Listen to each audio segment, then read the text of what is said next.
Hi, I'm Peter Haddock, and I'm here at the Big Idea Zone. And you know, folks, that I love a bit of hydrogen, and I think hydrogen is certainly a huge part of our future for the industry, especially if we're going to meet net zero. So I've met Robin. Knows a bit about hydrogen, Robin, don't you? And you've actually got this prototype here on display here, which is the mobile hydrogen Bowser, folks. Something that we need to get the fuel to those final miles to the machine or the static device that's using hydrogen. Robin, tell me all about it. Lots of nice controls in here and lots of hydrogen that can go inside it, isn't it? Yes, this prototype Bowser has been designed to attract attention from industry. Yep. As you know, we're looking to decarbonize using hydrogen, and hydrogen obviously has its place where electrification isn't always suitable. Yep. It's worth noting that we do need an energy and an energy mix to be able to reach net zero targets, and hydrogen is clearly able to address some of those areas where electrification just isn't suitable. Yep. Obviously, you're not going to put 3.5 tons of batteries onto a tractor. It may well sink into the mud.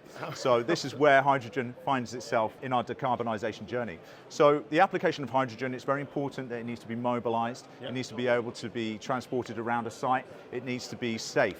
The emphasis here is on safety. Decarbonisation is part of the journey, but safety is of absolute paramount importance, because construction operators, fleet operators, they want to have that assurance that there's a bit of a stigma about hydrogen, and they have great concerns about its flammability, explosive nature.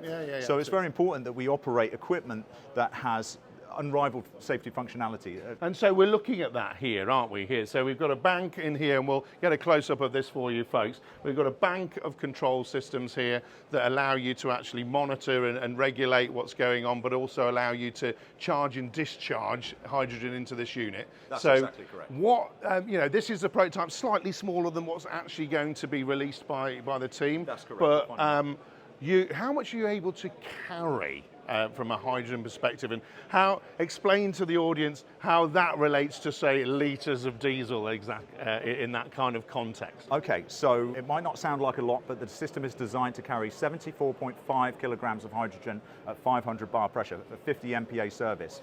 Now, most commercial vehicles, construction equipment, trucks and like, will actually operate at 35 MPa service, but because there's no onboard compressor, as a compressor is very large for hydrogen, then this 500 bar solution enables us to cascade fuel into the vehicles of a 35 bar service, effectively delivering as much as they need up to the maximum capacity of the 74.5. There could be some residual, dependent on the service duty of the application, there could be some residual hydrogen, but this lends itself to applications like HPU, hydrogen power units, hydrogen power fuel cell generators if you prefer. So our system is versatile enough to have applications throughout various areas of construction and through transport. So let's go and have a look at the side back of it here, folks. So, what's really important for me about all of this is we talk about the last mile to the refueling. So we can see already there are huge HGVs that have actually been created to take mass amounts of hydrogen into a location. Now we're talking about saying they will refuel a number of these that can be used just like the refueling systems that we've got now for diesel around a job site. And this is why it's all important that we've mounted it on a trailer, isn't it? So the trailer can actually be that next final journey for the hydrogen refueling, because we don't want to, particularly the tracked machines that we've seen launched recently, we don't want to actually be tracking backwards and forwards. We want to take the hydrogen to the machine. That's the best cost of doing so, isn't it? That's exactly correct. The most efficient method is exactly what you've described there. So the design is that the trailer can actually the Bowser can be demounted from the trailer.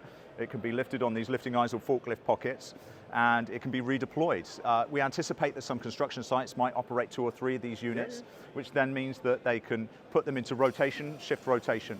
There are challenges when handling gaseous hydrogen. The recharging and the unloading both leads to increased risks associated to heat. So our system actually operates a self-regulating protocol, which then prevents or minimizes the risk of anything overheating. It may lead to a slightly slower refueling time than what you might experience at a forecourt. But that's just generally what we can go with on site, isn't it? Exactly, yeah. That's it. You're not going to take the Exego elevator to the forecourt. And likewise, even if this was to be used in a transport application, no one's likely to want to drive 20 minutes to a filling station to drive 20 minutes back to gain 30 grams per second when this unit could fill at 10 or 15 grams per second some of those smaller pieces of machinery. And I think it's really important that we just make sure that we've got to the device with something like this But with the tyres on this, folks, and driving it and hauling it, it's much more expensive to actually track back or take the vehicle out of the job site arena. Bowser's been used for a very long time. Now, they're hydrogen, folks. So come on, let's go and have a look at the front end of this. So quite literally, we've got the prototype here. It's going to be a little bigger, isn't it, Robin? Tell me what the size of the final unit's actually going to be. Okay, so this is indeed just an aesthetic prototype, so we can gain market feedback from the transport sector, the construction sector, and the low carbon vehicle sectors.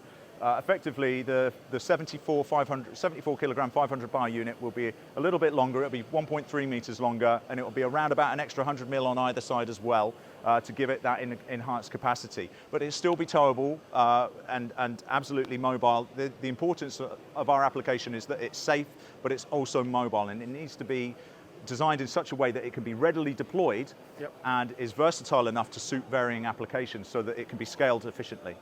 And of course, folks, we see the way in which the industry's worked with battery power. We see people that have actually developed systems where we've got batteries that you can literally replace into the machine. We've got battery power stations and banks and things like that. But what we haven't got until I've discovered this at the Plantworx Big Ideas, folks, with Commercial Fuel Solutions and Robin, is a Bowser. But guess what? We have now. Cheers. Fantastic. Thank you.